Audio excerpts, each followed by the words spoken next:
This was a rough one. Today is another day of 31 days of dollar store horror movies for Halloween. Today, we're talking about a movie, Antrum, however you want to pronounce it. Let's get into it.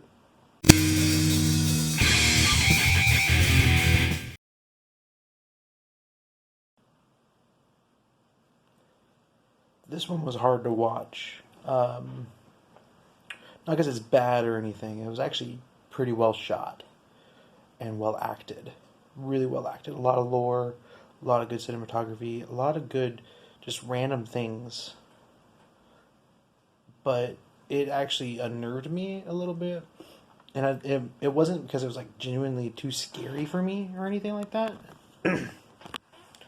It was mainly because they actually did some cool effects with the audio. They had a frequency playing in the ears, so one speaker's playing one, the other speaker's playing another, and they're different frequencies at different speeds. And it made me unnerved. It made me nervous. It reflected very well, and they also had random flashes of different pagan and satanic imagery all throughout the film, and it was done intentionally. It wasn't like, oh, 2 seconds of this flash. No, it was like on the screen, off the screen. Like your mind doesn't even process it's there sometimes. It just happens. Sort of like the cigarette burns that you used to get on film. But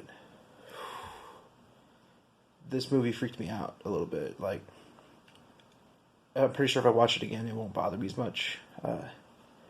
I was not expecting this quality. This is big theater, like, should have a following kind of good scary. Let's talk about the story. I don't mind giving some spoilers away, but because this movie is still under copyright, because it's not even 2 years old yet, I cannot show you any video. I might sneak a few images in there. But, yeah. Legitimately, this was good. Starts off with a dog and a little boy, and you're seeing a pet, and the dog is whining. And then it shows an old-timey, like 70s syringe, and they're putting their dog down. And it's kind of sad. It hurts a little bit at first, because no one likes to see dogs die in horror movies. That's like one of the number one rules: don't kill the pets.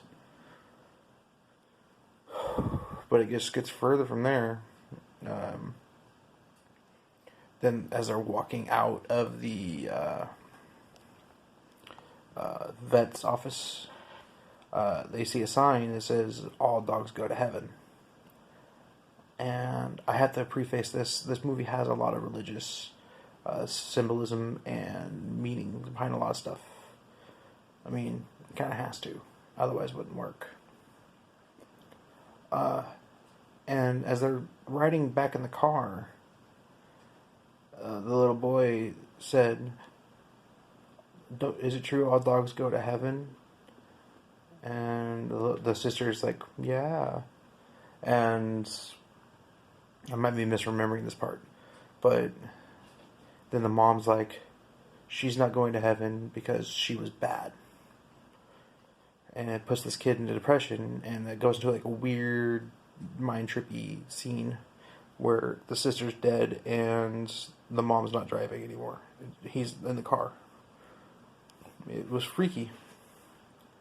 Then the sister comes up with a plan from a book that she has where they're going to go out into the forest and dig a hole to hell to rescue the dog. And it's weird. Like it's genuinely weird because the forest, according to the story, is by legend, supposed to be where Lucifer fell from the sky into Earth to become the Lord of Hell. So that's the place where they need to dig. And as you're going through a forest, you see things in the background like you have to pay attention to notice, like random things moving behind trees or random skulls and stuff. There's actually a scene where they're play fighting and there's literally a rotting corpse right next to them and they don't realize it's there. But anyway, back to the point. They go through different levels of hell. And each level has different things about it. They go into detail. I'm reading from this book. Everything's done in pen drawings. It's really well done. Some of the art is not like super well crafted, but it looks very, very authentic, like real. So it becomes very interesting. They reach the first level of hell, and he can hear horns and trumpets. And they see a really badly done squirrel, like really badly done animatronic squirrel. And it's done badly on purpose, because this is supposed to take place in the 70s. It's supposed to be a movie from the 70s. So, and then that's when they do the play fighting. Then, progressively, as they go through the gates of hell, well, not gates, but the levels of hell, they reach another level, and they start hearing chains rattling. And the little boy starts seeing visions of the future. And that's a major spoiler, because he sees a girl floating in a boat and freaks out. And then later on in the movie, it's him and his sister in the boat, in the same position he saw already. It flashes around with random things like that. They flash the book, different stupid scenes that are meant to be character building. I say they're stupid, but they're not really stupid, like they fit there. I say they're stupid just because it's kids. Talking about like, oh, you need to brush your teeth, and oh, your feet stink. Like, kind of stuff in the middle of a pretty tense movie. Progressively, as they get through things get weird. Like, there's a Japanese man trying to commit seppuku, or harikari, and they stop him, and he starts yelling at them in Japanese and crying, and then says, "I'm sorry," and walks away. They run into two German dudes. I think they're German. They're either German or Russian. I have to go back and listen to the language we're speaking again. And they're gathering people and putting them into a metal goat statue of Beelzebub and burning people alive. One of them's in underwear, and I wish he wasn't. But it does get across he is unhinged. He's wearing deer antlers on his head like horns. And he's listening to a tuning fork to determine who to sacrifice. So it's weird. They find a gun earlier on that plays a part in the two German guys. Because once the girl gets out to save her brother who get locked in, she grabs the gun and shoots both of them, and they both die. Whew. Hard one. By this point, we've already seen a lot of demonic imagery. We've seen demons, undead. We've heard the chains of Cerberus, heard trumpets, seen weird flashes of demons pointing and stuff like that. And by this point, I was feeling nervous. Like, I felt my heart rate increasing very heavily. And I don't know why. That's why I found out about the audio tricks and stuff that they were doing, and it was very effective. Very, very effective. But after the boy escapes, he runs away crying, and it says the end. But it's not really the end, because it goes back to the girl. She runs back to the hole they had dug. She's being attacked by demons, and so she starts destroying all the offerings and stuff for the demons, burying it in the hole, and starts filling it back in with dirt, and then hides inside of the tent.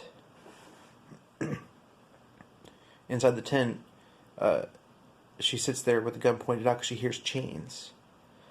And then it flashes back to the little boy rescuing a stray, like, I think it's supposed to be a wolf, but it's a dog, from a bear trap.